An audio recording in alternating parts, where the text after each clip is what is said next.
Did you know that the first 5 books of the Bible have totally different titles now than they did in the original ancient Hebrew?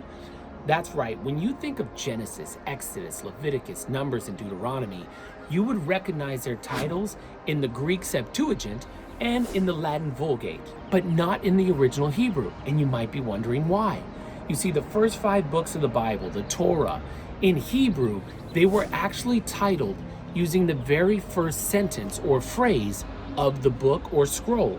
This helped serve as a way to identify the scrolls when they had no titling system. However, centuries later, around the 2nd or 3rd century BCE, when the Bible's first translated into Greek, they created titles that captured more of the content of the book, helping you summarize for a Greek audience. So our English titles, they are conceptually from the Greek terms, but their spelling will look more like the Latin. So what's that look like in the first 5 books?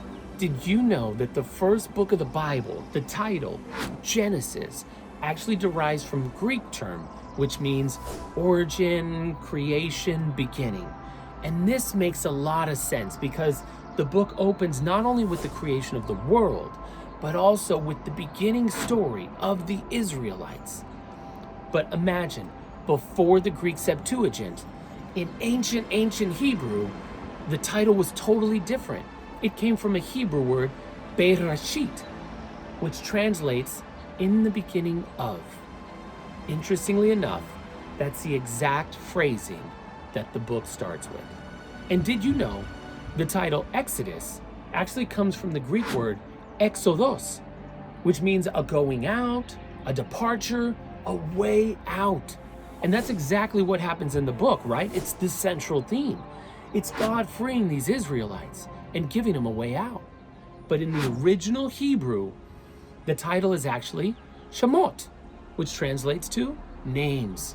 The title is about the first few words of that book. Listen to the opening, the way the book opens. Now these are the names of the sons of Israel who came to Egypt with Jacob. Interestingly enough, all of the Hebrew titles of the Torah, the first 5 books of the Bible, are created using the first words or first phrase of that scroll. And did you know that the English word Leviticus, the 3rd book of the Bible in the Torah, is actually a Latin translation of a Greek term, Levitikan, which means pertaining to the Levites. So that's right, you have to remember, there were 12 tribes of Israel introduced in Genesis, and Moses and his brother were part of the tribe of Levi. The Levites were being set up as the priestly line, so that title, pertaining to the Levites, is because this book is going to go heavy into guidance, ways to live, laws, and the duties the priests had in the community. But the ancient Hebrew title actually came from the word Vayikra, which means, and he called. That's the first few words or phrase of the book. And he called to Moses. And did you know that the book of Numbers also gets its name from a Latin translation of a Greek term, arithmoi, which literally means numbers or census, because there are 2 censuses in the book. They're counting the numbers of people that are going to the promised land. However, in the Hebrew, the ancient title was Bemidbar, which means in the wilderness of. It's taken from the first words or the first verse of the book, which also makes sense because they spent 40 years wandering in the wilderness before going into the promised land. And did you know the book of Deuteronomy also gets its name derived from a Greek term, Deuteronomian, which literally means second law or repeated law. And that's because this book, it's really about Moses reiterating and re-explaining the laws and covenants that God already gave to the Israelites in Exodus and Leviticus.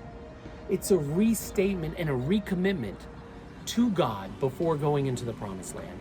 Now the ancient Hebrew title is Devarim, which means words or things. And it's taken from the opening phrase of the book. Now listen, these are the words or things that Moses spoke to Israel.